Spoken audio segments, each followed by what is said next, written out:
They thought I'd stay quiet because I lived outside their gate. They thought dumping their winter snow onto my land over and over was just part of the job. No permission, no apology. Just 50 tons of dirty ice crushing my property and collapsing the shed I built with my own hands. But what they didn't know is that I don't forget trespass. I don't erase boundaries. And I sure as hell don't let bullies hide behind bylaws. So I took every pound of their snow and I built something they couldn't ignore. A wall. 7 feet tall, legal, frozen, unmovable. And when they screamed from behind it begging for mercy, I just watched it melt. Because justice, like snow, always finds its level. I've called this place home for 11 years now. It isn't some sprawling mansion, but it's mine, 2 acres of sloping brush and gravel just beyond the manicured gates of the Sterling Pines Estates subdivision. Close enough to catch the occasional ripple of their rules and regulations, yet far enough removed that I once believed I'd escape their reach entirely. My land is truly my own. There are no covenants binding me, no monthly dues, slipping into someone else's coffers, no nitpicking letters about paint shades or lawn height. I chose this spot deliberately. After 2 decades in the military, constant orders, relentless structure life dictated by someone else's timetable, I craved a corner of the world where no one could tell me how to live on what was legally mine. I built the tool shed with my own hands, welded the battered mailbox into a steel post, sunk deep in concrete, and carved out a long dirt driveway that announces every arrival with a satisfying crunch beneath tires, especially in winter. I never joined the HOA. That was by design. When I signed the papers, I double-checked every survey line, every boundary marker. Freedom, plain and simple. But on the morning after the season's first true blizzard, I stepped onto my porch with a steaming thermos of coffee and nearly let it slip from my grip. My entire back fence line, half my property, really was swallowed beneath a towering mass of frozen debris at least 8 feet high in places. This wasn't the light sparkling powder that had fallen gently through the night. No. This was dense, compacted ice-gray slush, streaked with road salt, embedded with grit and tire grease, the unmistakable refuse of plowed streets. It had been hauled here, deliberately.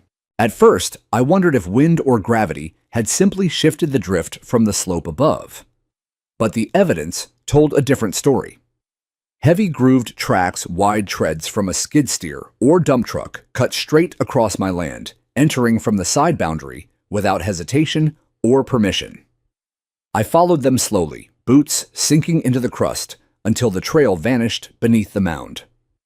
The tracks crossed the eastern boundary post, brightly tagged in yellow for visibility, as if the marker were invisible to whoever drove through.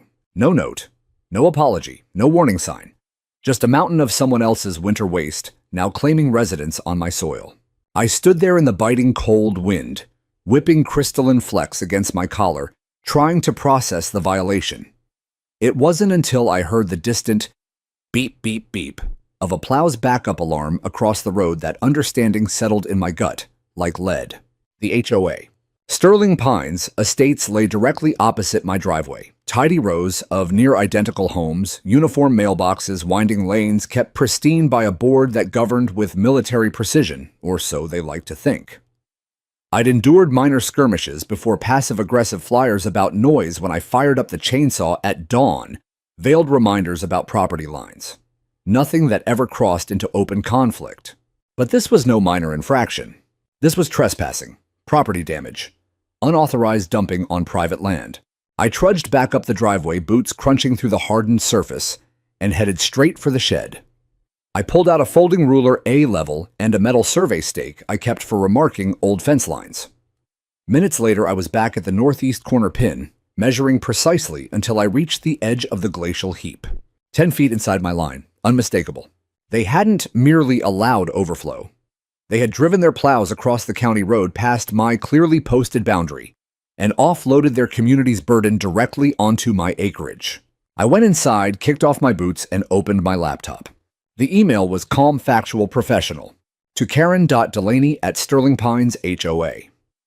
Org subject unauthorized, displacement of frozen refuse onto private property.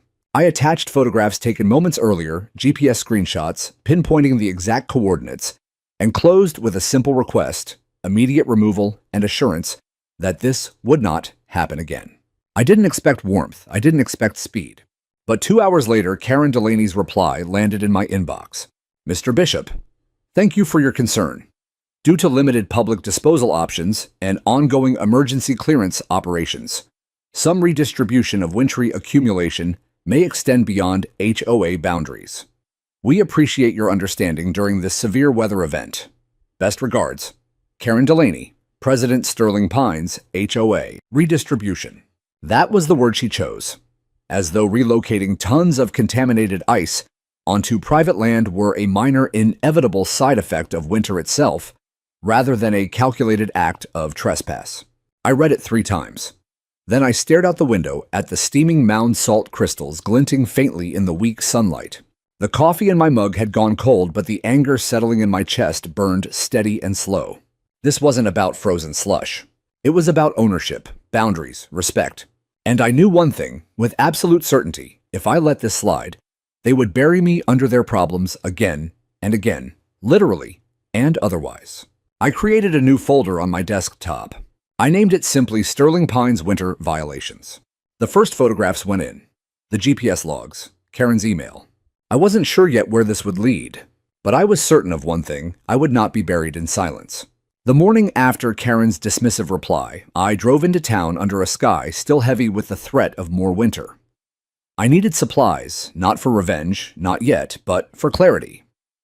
I bought a dozen bright red fiberglass stakes, the kind topped with reflective bands that catch headlights like warning beacons in the dark. I added a thick spool of yellow caution tape, the heavy-duty industrial roll used on construction sites, impossible to ignore, impossible to claim as an accident. Back home, I started at the tree line and worked my way along the entire eastern boundary, every painstaking foot from the woods down to the county road. I hammered those stakes into the frozen ground with a mallet, the impacts ringing out sharp and final in the cold air. Between each post, I stretched the yellow tape taut, tying it tight so it snapped and fluttered in the wind like a row of angry flags. From a distance, it looked almost like a crime scene perimeter, and in a way it was. What they had done crossed far beyond neighborly oversight into outright violation. I stepped back to survey the line. The invisible had been made vivid, undeniable. It declared without words, "This is mine. Stay out." Around noon, a familiar blue Ford F-150, bearing the Sterling Pines HOA emblem, cruised slowly past my driveway. Behind the wheel sat Cole Mason, one of the board members, the one who always carried a clipboard and a perpetual scowl, forever measuring lawns or counting violations. He rolled his window down just enough to give me a long, disapproving stare as he passed. No greeting, no acknowledgement. Just that silent judgment before he accelerated away. That evening, another email from Karen waited in my inbox. Mr. Bishop, we have reviewed your concerns and noted the placement of your boundary markers. However, as your property lies outside the jurisdiction of the Sterling Pines HOA, it is not subject to our standard winter clearance protocols. Please understand that we are responsible for the safety and accessibility of an entire community, and we cannot guarantee that adjacent wintry accumulation or emergency operations will not occasionally impact neighboring lots. Best regards, Karen Delaney. A polite shrug wrapped in bureaucratic language. She framed it as though I were the unreasonable party, as if accepting tons of contaminated ice on my land were simply the price of living next to their perfect little enclave. I was still rereading her words, feeling the quiet burn of indignation rise, when a low mechanical rumble vibrated through the floorboards. I glanced out the window and saw it, a yellow cat skid steer, lumbering down the HOA's side lane, dragging a wake of scraped ice behind it. Then, without hesitation, it crossed the road, dipped into my ditch, and dumped another full bucket of gray salt-laced slush directly onto my property, mere feet beyond the fluttering yellow tape and freshly planted red stakes.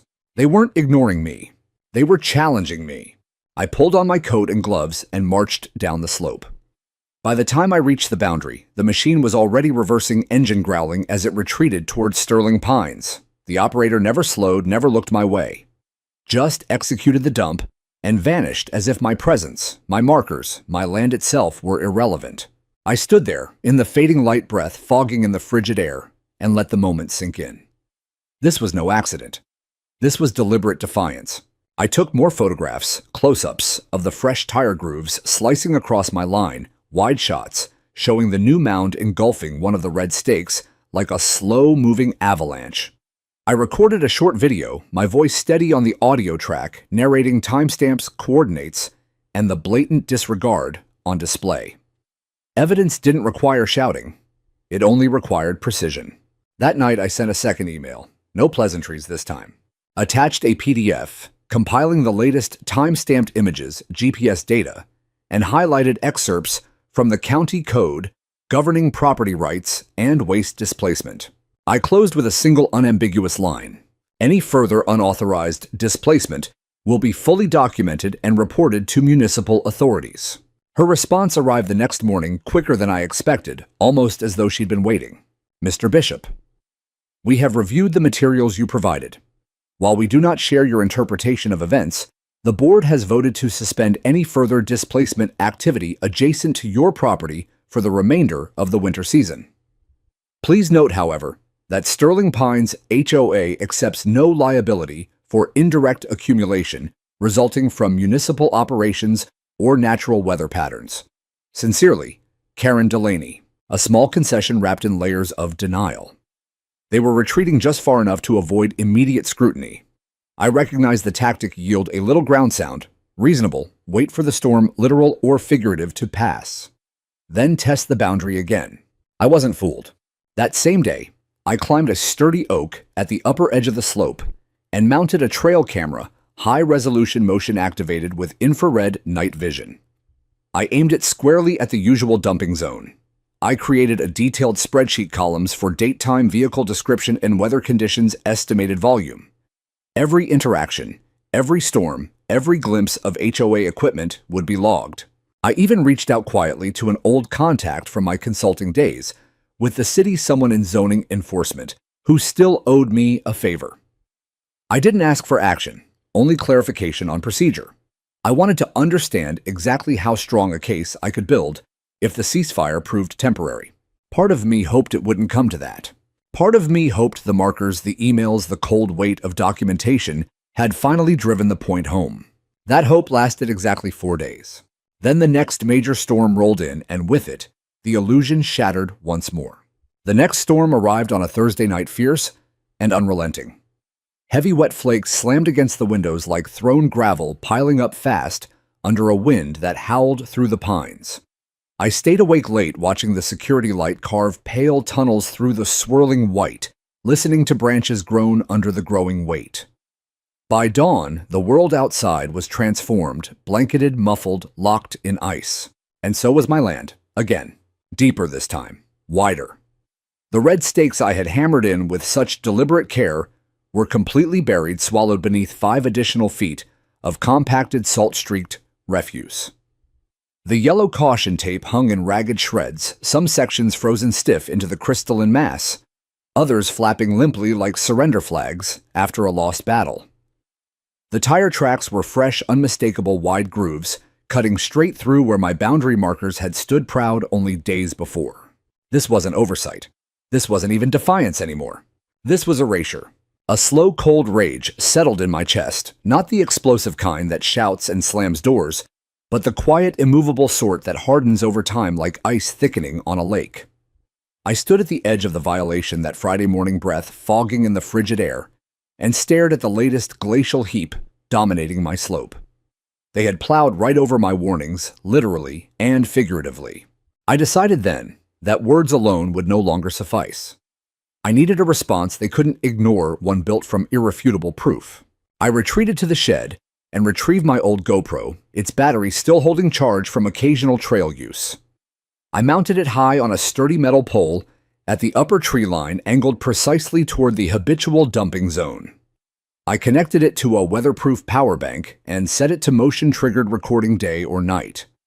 The next day, I added a second layer of surveillance, another infrared trail camera positioned lower for overlapping coverage.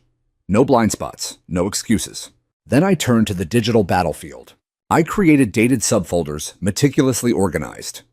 Every video clip was renamed with timestamp and description. Every photograph received embedded GPS metadata.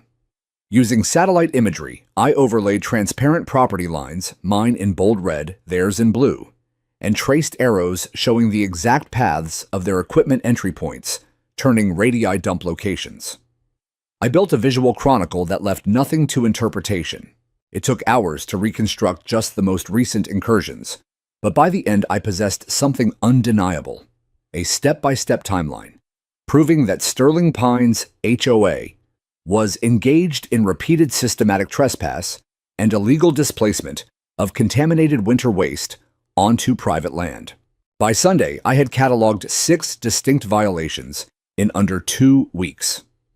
Using rough density estimates approximately 20 pounds per cubic foot, I calculated they had offloaded more than 50 tons of road-gridded, chemically laced ice onto my acreage. 50 tons that would leach salt into my soil-crush vegetation come spring and potentially damage the shallow drainage running toward the trees I had planted years ago. I cross-referenced local ordinances until the relevant sections were committed to memory.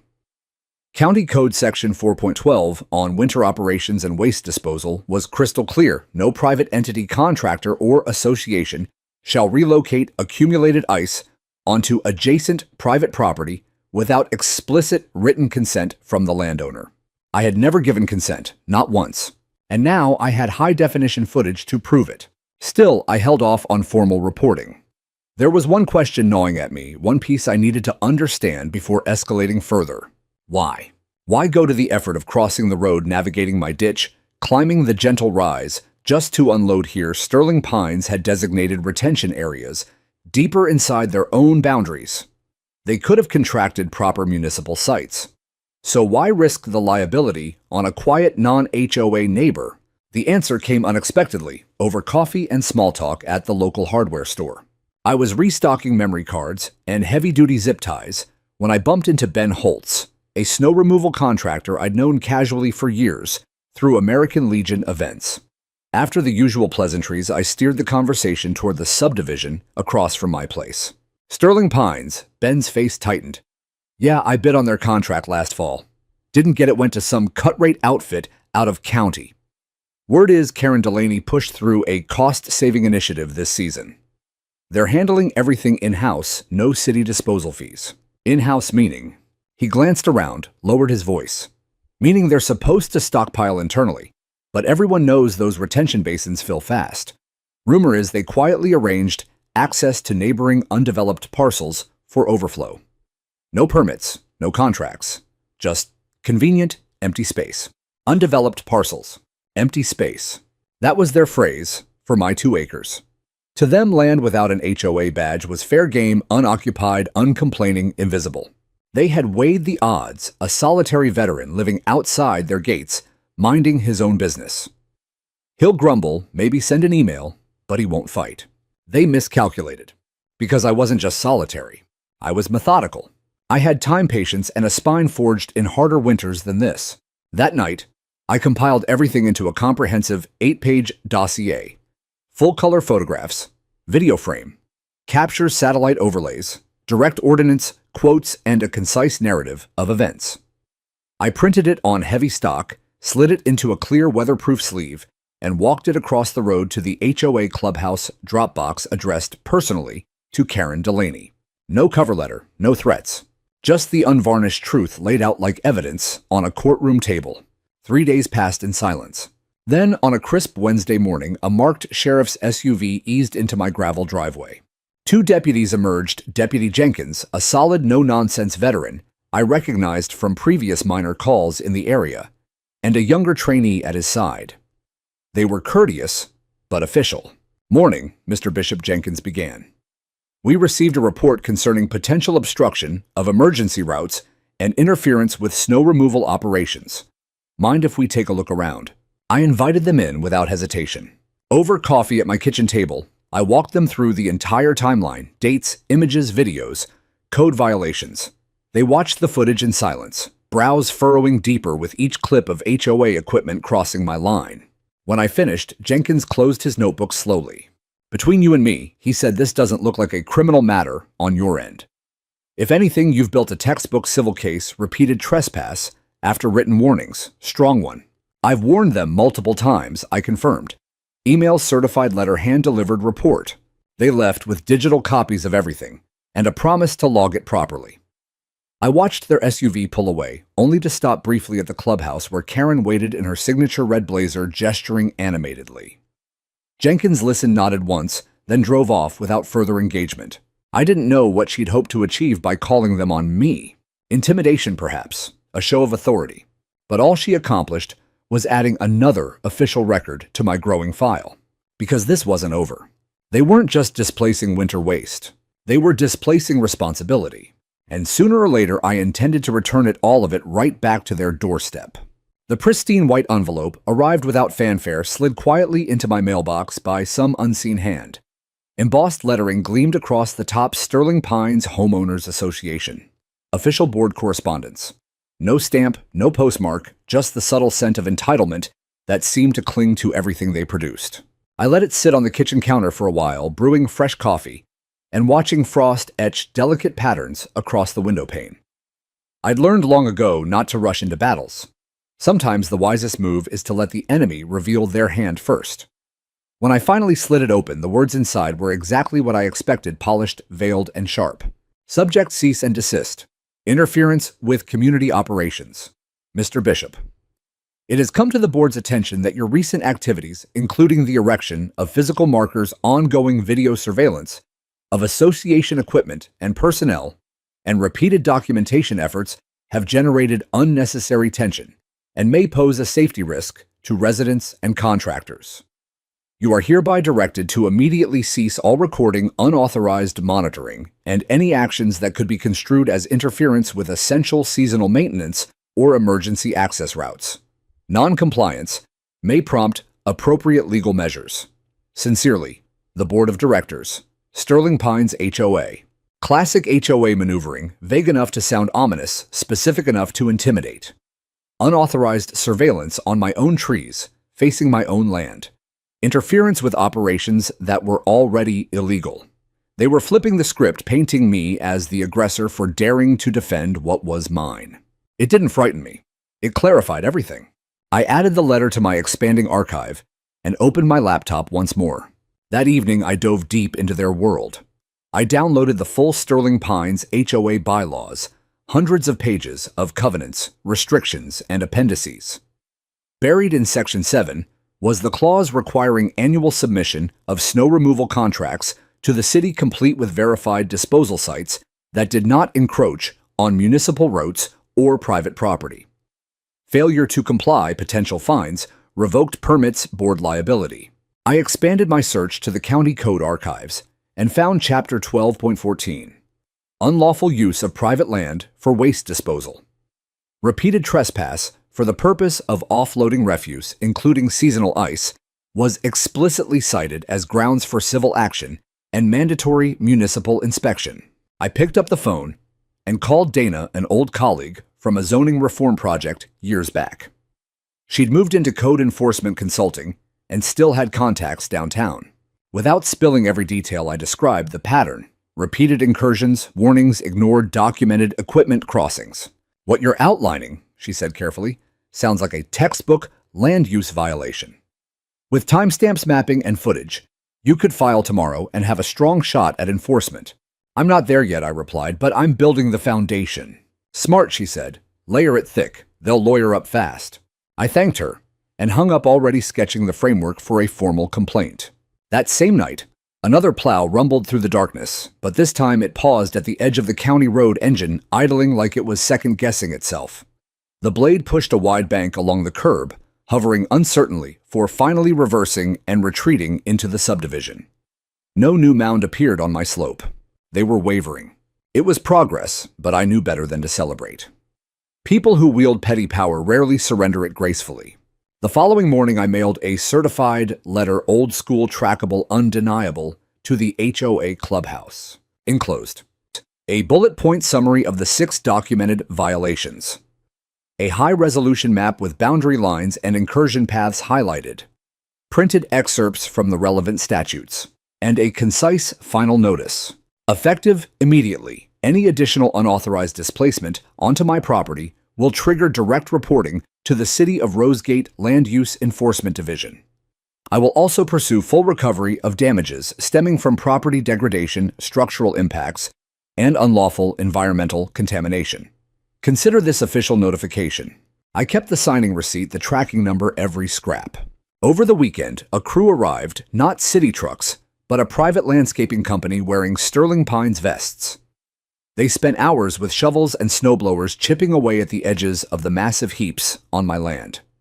They didn't clear everything far from it, but they removed enough to expose patches of frozen grass and reveal a few of my buried red stakes.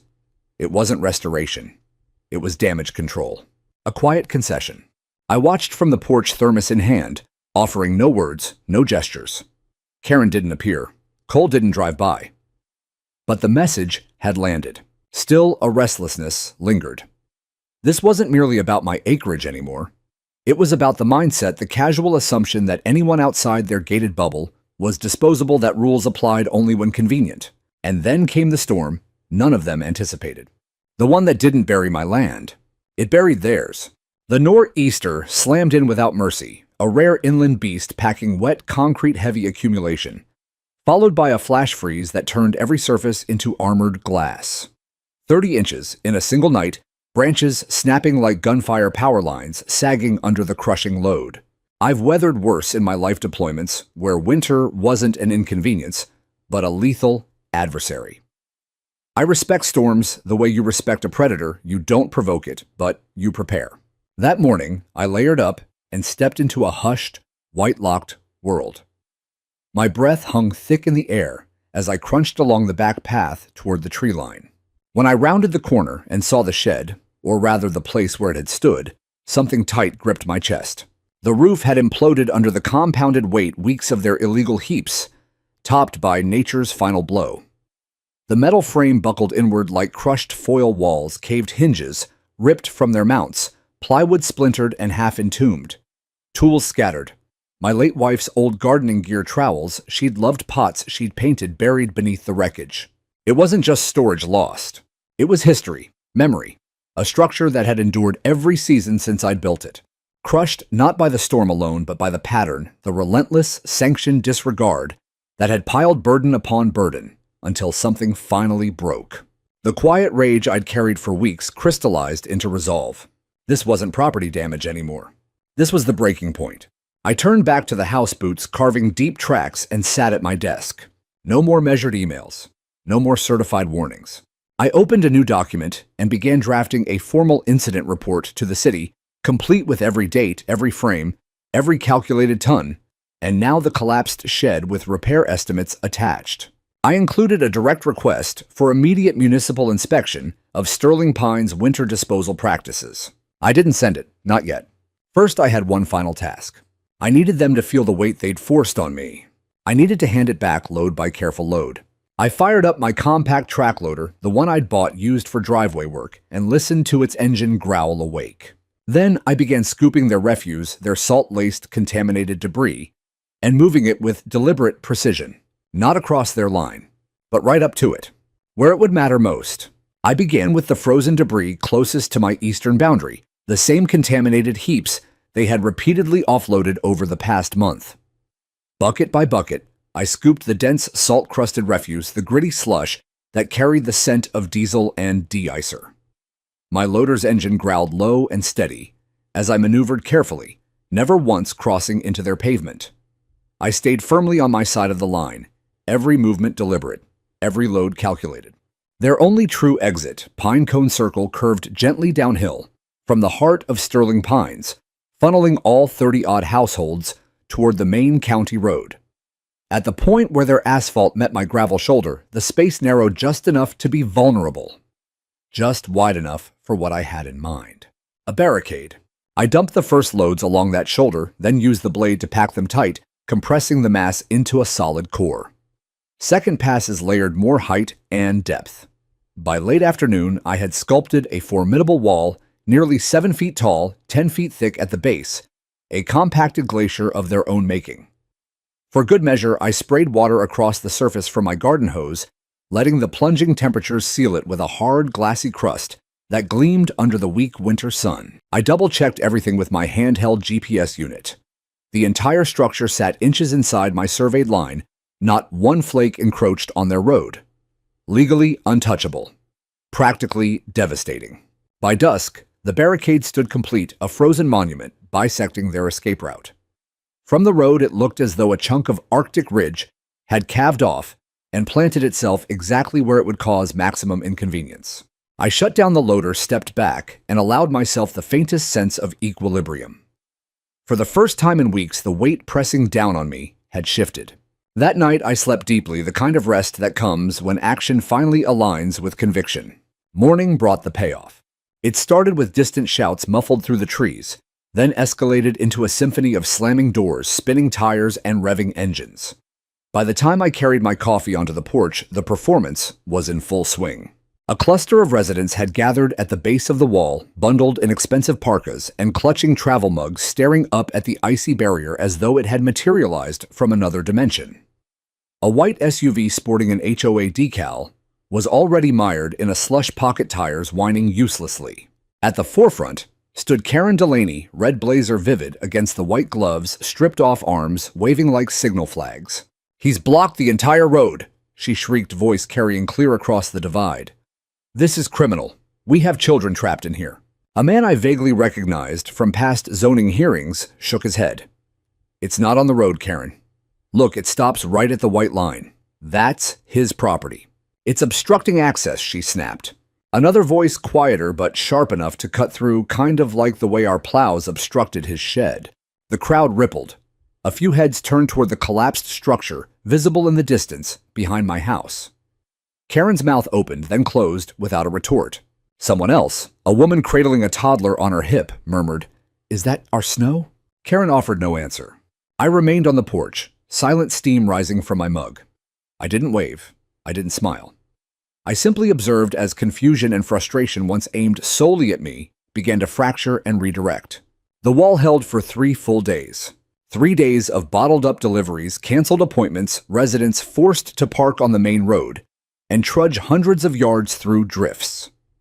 3 days of frantic HOA app threads and whispered complaints. An anonymous neighbor, bless them, forwarded me screenshots of the group chat. "Why is there suddenly a giant ice dam at the exit? Did the city authorize this? Can we sue the guy? He's not even in the HOA. I heard the board was dumping on his land first. Someone should just talk to him. He's a vet, right? Talk to me now after weeks of trespass and threats, after burying my shed and dismissing my warnings." No. They had chosen snow as their weapon. I had merely returned it re-engineered and repositioned. Each day I added fresh layers from the remaining drifts on my acreage, packing tighter, sculpting the face until it resembled a deliberate dam. I mounted bright orange safety flags along the crest, purely for visibility, of course. I even laminated a sign and staked it front and center. Private property. Do not cross. Structure composed entirely of unauthorized, displaced refuse. Trespassers will be documented and reported. Clear, legal, poetic. On the second afternoon, Cole Mason's black Range Rover lingered at the wall's edge for nearly 15 minutes. He never stepped out, just sat behind tinted glass clipboard, undoubtedly in hand, staring at the frozen testament to his board's miscalculation. On the third morning, the city finally arrived. 2 public works employees in neon vests walked the length of the barricade, snapping photos, consulting tablets. One approached my porch name tag reading, "Tyson." "Mr. Bishop." That's me. He glanced back at the wall, lips twitching with reluctant admiration. "Gotta say, that's one hell of a snow sculpture." I handed him a prepared folder. Survey maps, boundary certification, chronological documentation, video stills. Every ounce in that wall came from their equipment onto my land first. I simply relocated it. He paged through, expression shifting from amusement to respect. "We got a complaint about emergency access obstruction." "It's not on their pavement," I said, gesturing. "That shoulder is mine. They still have full lane width." Tyson nodded. "Checks out. We'll note it." As he turned to leave, he paused. "Word of advice, they'll escalate. They always do." I met his eyes. "I'm ready." And they did escalate. That same afternoon, Karen's latest email arrived, tone shifted from command to thinly veiled pleading. "Mr. Bishop, in the interest of neighborly cooperation, We respectfully request removal of the current ice structure impeding community access. While past events may have involved misunderstandings, it is vital we move toward amicable resolution. Sterling Pines stands ready to discuss equitable future winter management arrangements. We await your convenience for a meeting. Karen Delaney. Cooperation. Now that their residents were inconvenienced, now that control had slipped suddenly, I was a neighbor worthy of dialogue. I didn't reply. Instead, I walked out and reinforced the wall with another dense layer, each bucket a silent reminder boundaries are not suggestions. That evening, a small knot of residents gathered again, anger tempered now by curiosity. One man in a knit beanie waved cautiously. Hey, Mike from Pinion Lane? Look, most of us didn't know about the dumping. That wasn't right. I nodded once. He raised both hands in surrender. Just wanted to say this thing you built honestly. Kind of legendary. I allowed the corner of my mouth to lift. Thanks. Think it'll melt come spring. Eventually, I said. And I meant it. Let them live with the consequences a while longer. Let them explain to delivery drivers and visiting relatives why their exclusive enclave was sealed by a monument of their own hubris. For the first time since the first illegal load, I wasn't the one buried. I was the one holding the line. The morning light on the fourth day broke sharp and unforgiving, turning the wall into a blinding sheet of crystalline armor.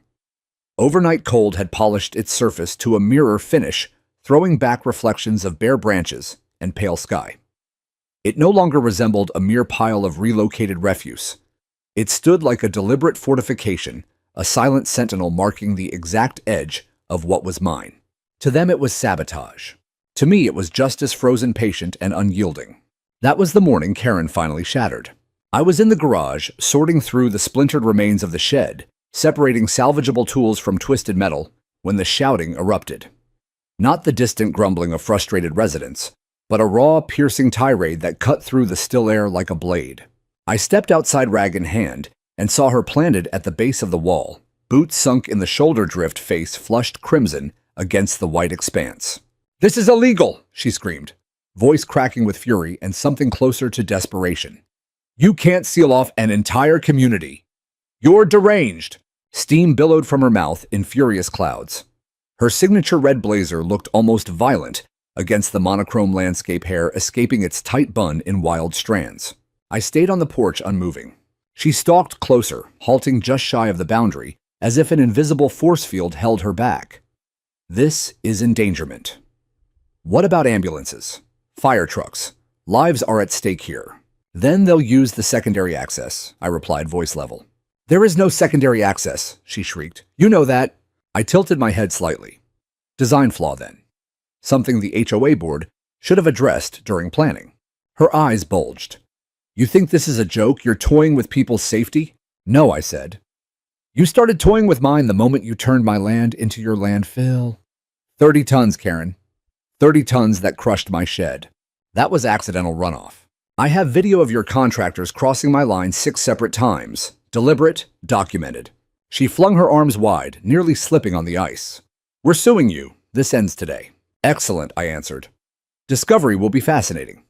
I'll bring the footage, the GPS logs, the collapsed structure photos. You bring whatever you've got. The words landed like a hammer. I watched the realization flicker across her face, not remorse, but the dawning terror of someone who had finally overplayed a winning hand. She wasn't facing an irritated recluse anymore. She was facing a man with evidence stacked higher than the wall itself. Behind her, residents had begun to gather again, phones subtly raised, pretending to check messages while recording the meltdown. An elderly woman shook her head and walked away, muttering. A younger couple exchanged glances that carried no sympathy for their president. Karen spun, scanning the growing audience, and saw the shift. The room, her carefully curated community, was no longer hers to command. She retreated in stumbling steps, refusing offered arms, storming back toward the clubhouse, with her coat flapping like a defeated banner. I remained on the porch, long after she vanished, the cold seeping through my jacket, but unable to touch the calm that had settled over me. Not triumph, not yet. Just the quiet knowledge that the tide had turned. That afternoon, an unmarked city sedan crunched down the county road and parked near the wall. 2 officials emerged, badges, glinting snowshoes laced tight. The man introduced himself as Marcus Lyons, Land Use Inspector. His assistant Celia carried a tablet and measuring tape. "We've had complaints from Sterling Pines," Marcus said, eyeing the barricade with professional curiosity. "Claims of obstructed critical access and safety hazards." I handed over my ever-ready folder. I expected as much. Full documentation inside surveys timelines, video captures. The structure is built exclusively from material illegally displaced onto my property. It occupies only my surveyed shoulder, no encroachment on their pavement. Marcus flipped through the pages, expression growing more serious with each turn. Celia walked the base, confirming the boundary with her own device. "He's correct," she reported back. "The wall sits entirely on his side." Marcus closed the folder.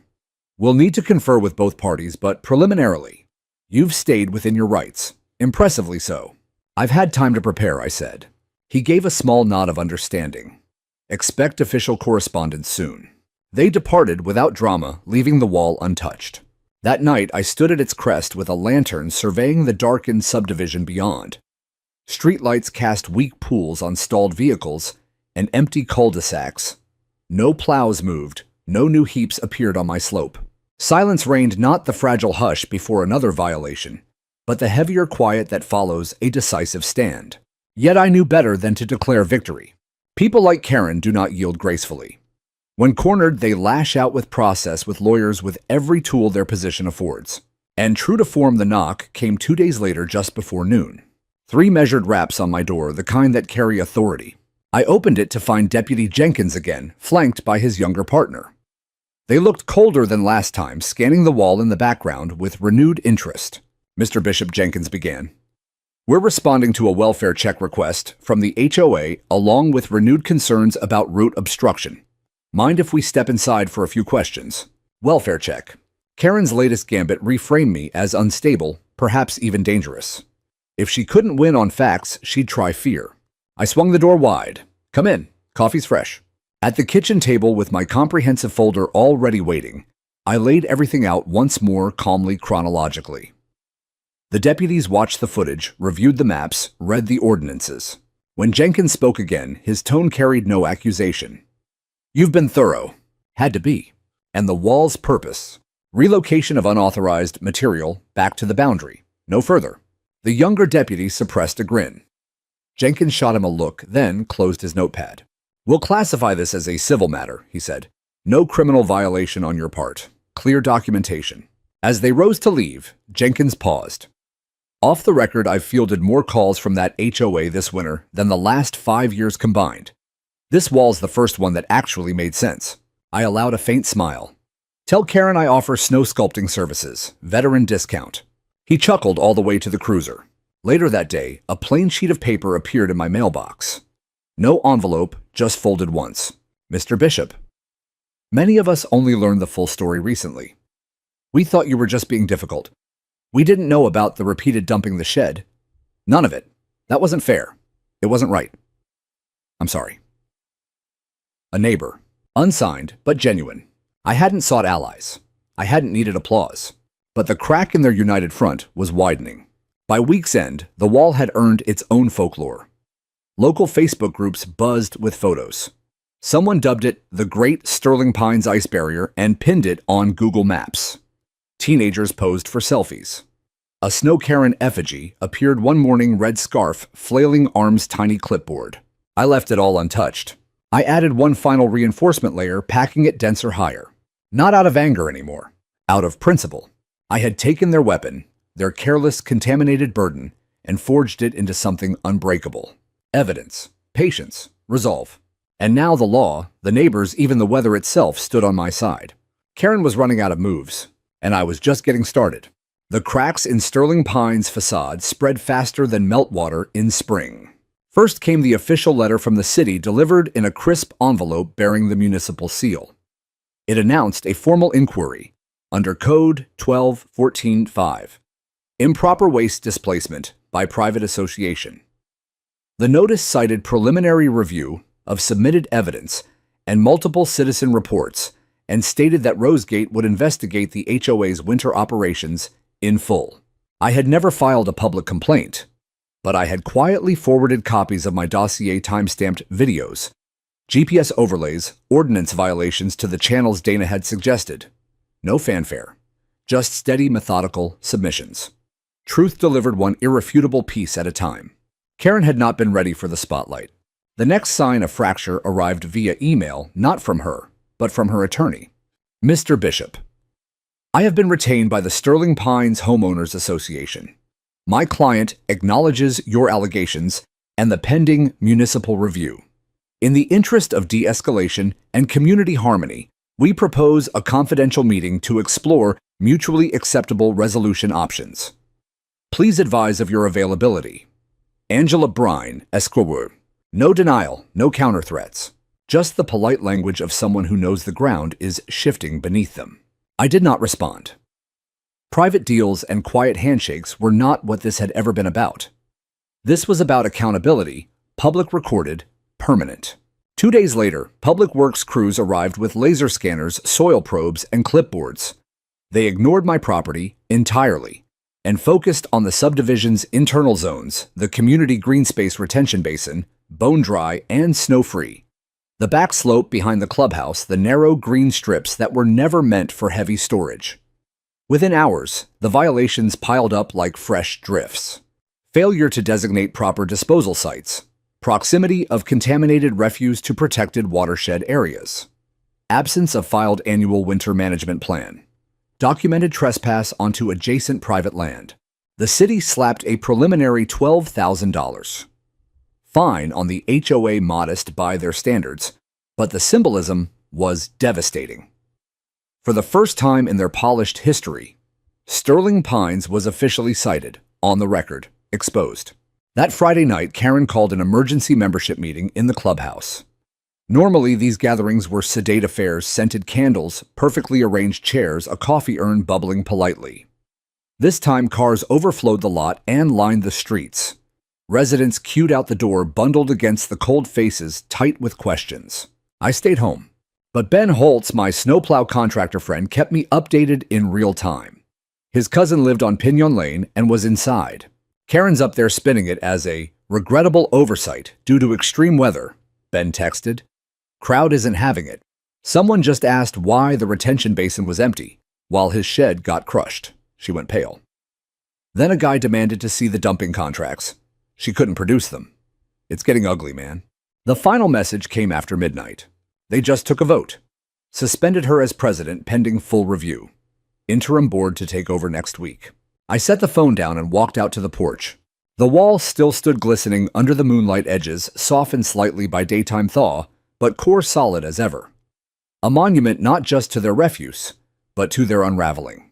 The following afternoon, Cole Mason appeared at my boundary line for the first time since the chaos began. He stood just on their side hat, literally in hand, waiting until I stepped outside. Afternoon, Bishop. Cole. He cleared his throat, eyes flicking toward the barricade.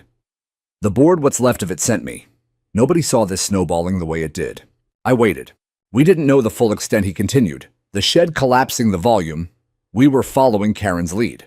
Thought it was just minor overflow. You didn't want to know, I said quietly. He flinched, but didn't deny it. Point taken. Silence stretched between us, broken only by distant wind in the pines. We're drafting new policies, he said. City-approved sites only. Full contractor vetting. No more off-site anything. We're also auditing every contract she signed. Turns out a lot of it wasn't properly documented. Sounds like a start. He glanced up, meeting my eyes for the first time. You built that wall to send a message. Message received. Loud and clear. Any chance we help dismantle it, get things back to normal? I considered the question, the man, the moment. Then I shook my head. No, I'll let nature handle it. Relief washed over his face. Fair enough. He turned to go, then paused. You coming to the spring cookout new board's hosting? Trying to reset. I actually laughed, a short, genuine sound that surprised us both. I'll bring the snow cones. He grinned, despite himself. See you around, Bishop. And he walked away. By late March, the thaw began in earnest. Each sunrise chipped away at the edges. Rivulets carved channels down the face, exposing layers of grit and salt like geological strata of poor decisions. The wall shrank, day by day, 7 feet, to 5, then 3, until only a slushy ridge remained studded with my orange flags like forgotten grave markers. But its legacy outlasted the ice. A new sign appeared at the subdivision entrance. Sterling Pines, HOA. Undergoing structural reform in partnership with City of Rosegate Planning. New winter protocols enforced.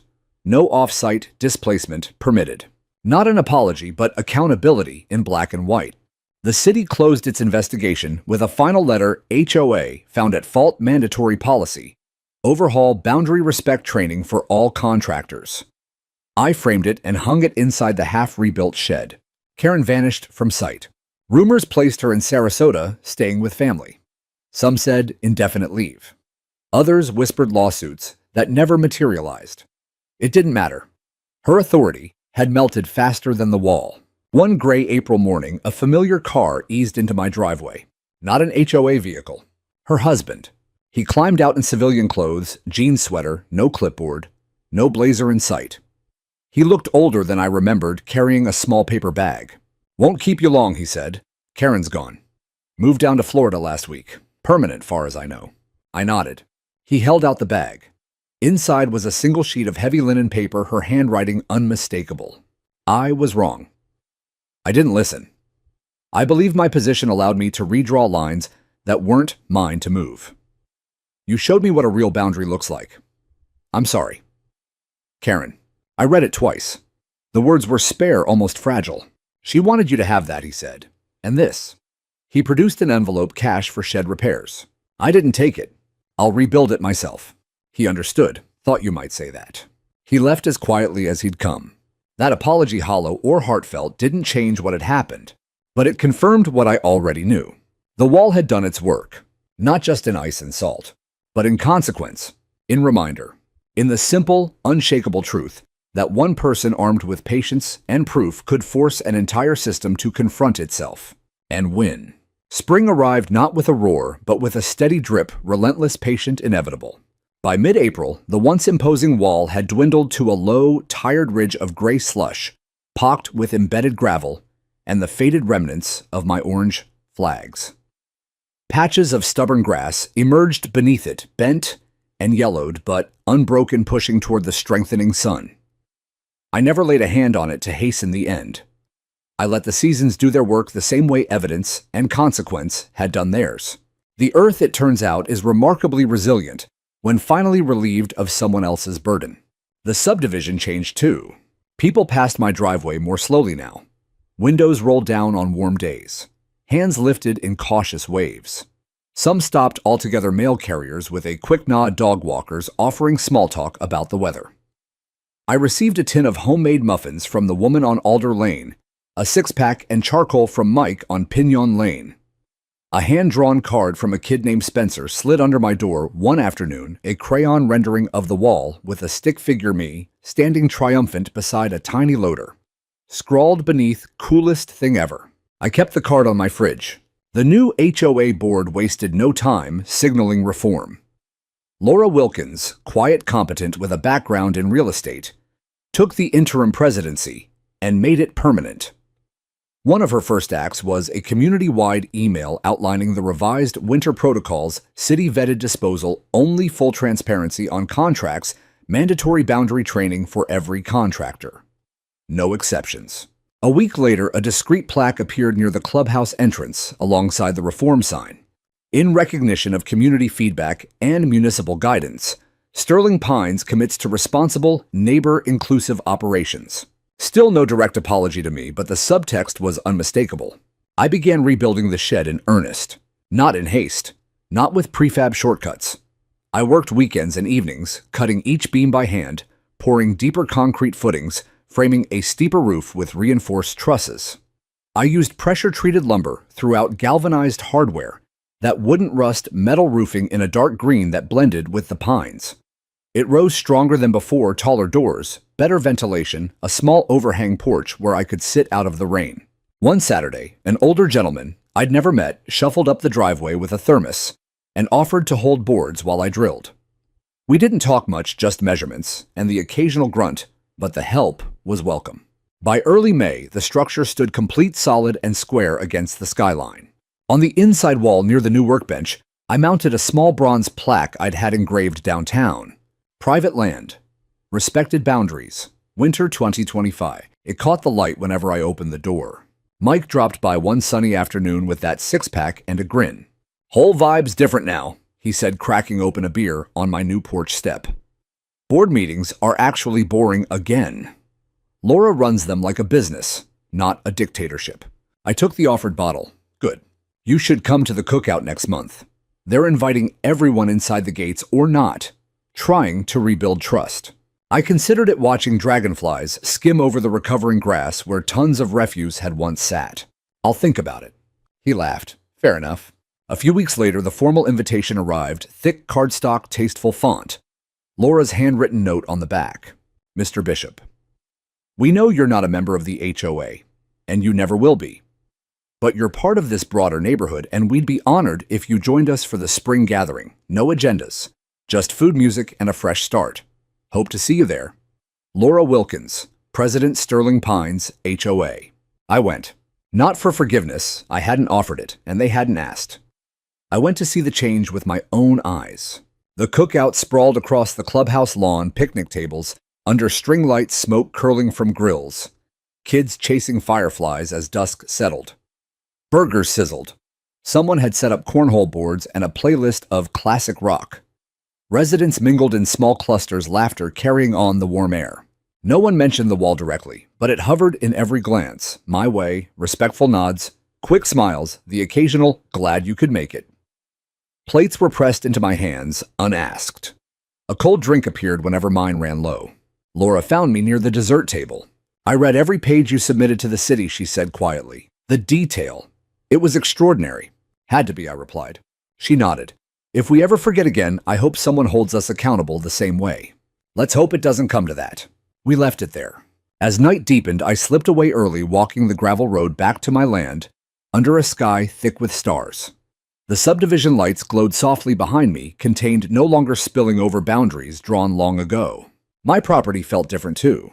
Not because the grass had greened or the shed stood taller, but because the invisible line around it, once ignored, then contested, now acknowledged, had become something tangible.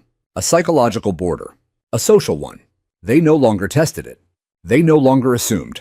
And if anyone ever tried again, I glanced toward the shed, where my loader waited under its new roof, and allowed myself a small private smile. I was ready.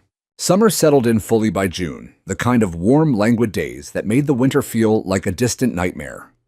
The air carried the scent of fresh-cut grass and pine resin instead of diesel and de-icer. My 2 acres had recovered remarkably. The slope where tons of contaminated ice had once dominated now bloomed with wildflowers and resilient patches of green. The earth, given space to breathe, had reclaimed itself. So had I. The shed stood as my quiet testament, sturdy, purposeful, built to last through whatever came next. I spent evenings there organizing tools on pegboards, wiping down the workbench, occasionally pausing to read the bronze plaque by lantern light. It wasn't vanity. It was reminder. The neighborhood, too, had found a new equilibrium. Residents no longer averted their eyes when passing. Conversations at the mailbox lingered longer, talk of gardening tips, fishing spots, the upcoming county fair. Mike from Pinion Lane became a semi-regular visitor, showing up with cold drinks and stories from the reformed board meetings. "It's like night and day," he'd say. "No more secret votes or surprise assessments. Laura runs it, transparent budgets, posted online, minutes emailed same night." I listened more than I spoke, but the ease of it felt earned. One humid afternoon in July, a sleek black sedan eased into my driveway, out-of-state plates, rental clean. A woman stepped out, mid-40s, professional blouse and slacks, sunglasses perched in her hair. She looked familiar, but it took a moment to place her. "Dana," I said, wiping sawdust from my hands as I emerged from the shed. She smiled, extending a hand. "In the flesh." Thought I'd drop by since I was in the area for a city consulting gig. We settled on the porch with iced tea. She glanced around the rebuilt shed, the thriving land, the faint scar where the wall had melted. "You did it," she said simply. "The whole inquiry stemmed from your submissions.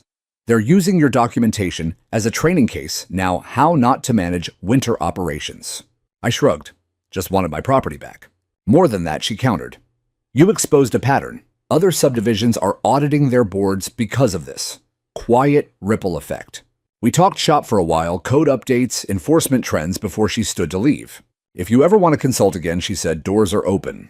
I'll stick to woodworking. She laughed and drove off, leaving dust settling in the sunlight. The biggest shift came in August, on a day when thunderstorms threatened but never quite arrived. Laura Wilkins appeared at my door unannounced, holding a folder and looking slightly nervous. "Hope I'm not intruding," she began. "I wanted to deliver this personally." Inside the folder, the final city report stamped closed. Full exoneration on my actions. Permanent injunction against any future off-site displacement by Sterling Pines and a mandated annual boundary survey at HOA expense. There's something else, she added, pulling out a second sheet. The board voted unanimously to name a small community fund after the lessons from this winter. It's for property improvement grants open to all neighbors inside or outside the gates. We'd like to call it the Bishop Boundary Respect Initiative. I raised an eyebrow. She hurried on. It's not charity. It's acknowledgement. And the first grant check is made out to you for any lingering repairs or upgrades. The amount covered far more than the shed. I didn't tear it up. I didn't need to prove anything anymore. I'll think on it, I said. She nodded, understanding. Take your time. As fall hinted at the horizon, leaves tinging gold, air sharpening at night, I found myself reflecting more than planning revenge. The war was over. Not because they'd surrendered outright, but because the battlefield had changed. Respect wasn't demanded anymore. It was given, freely earned through the long, cold months of standing firm. One crisp September evening, I walked the old boundary line at dusk. The red stakes had long since been removed. The yellow tape faded into memory. But the line remained clearer than ever in the minds of those across the road. I paused where the wall had stood tallest now, just smooth grass underfoot. No monument needed marking the spot. The story itself had become the marker. And as the first stars appeared overhead, I turned back toward the glow of my porch light. The land was quiet, the boundaries secure. For the first time in years, I felt not just ownership of my acres, but true peace within them. Winter would come again. But this time I knew exactly where I stood. And so did they. Now in the quiet depth of early summer, with the sun hanging long and golden over the pines, my land feels truly mine again. Not just on paper, but in a way that settles deep in the bones. The scars from that brutal winter have faded.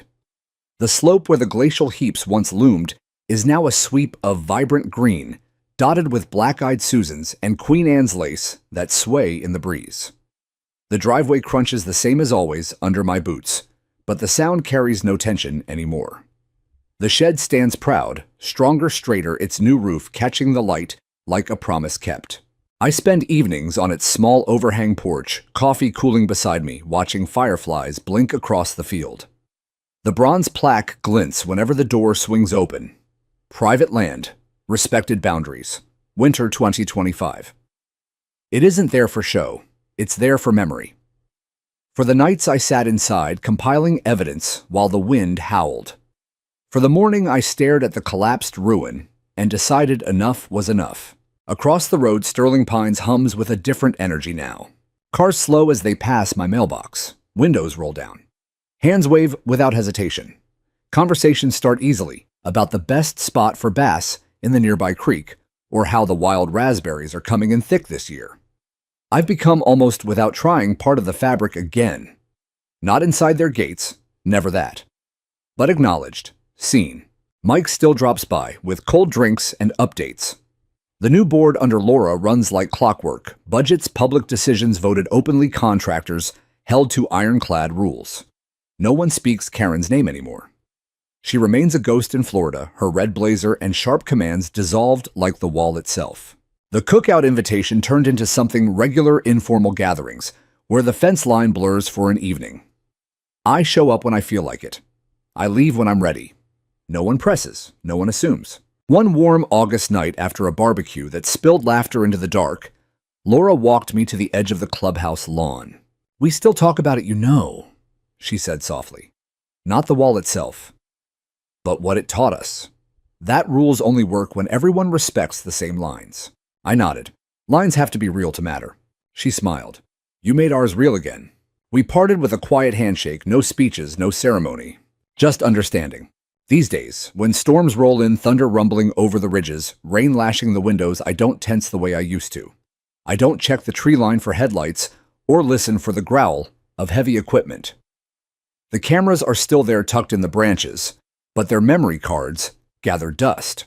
Winter will return as it always does. The first flakes will fall, the plows will rumble, the streets will need clearing. But I know now with a certainty that runs deeper than any survey stake. They will stay on their side. They will manage their burdens within their own gates. Because they learned the hard way, the cold way, what happens when they don't. And I learned something too. That ownership isn't just a deed in a drawer. It isn't fences or flags, or even a 7-foot wall of their own frozen refuse. It's the quiet knowledge that you will stand, that you will document, that you will wait, and that when pushed far enough, one person with patience proof and an unbreakable spine can redraw the map for everyone. My land is quiet now. My boundaries are respected. And if anyone ever forgets again, well, I still have the loader. I still have the footage. I still have that plaque shining in the lamplight. And I still have the will to remind them. But I don't think I'll need to. The message was delivered. In ice, in evidence, in consequence, and it will outlast any storm.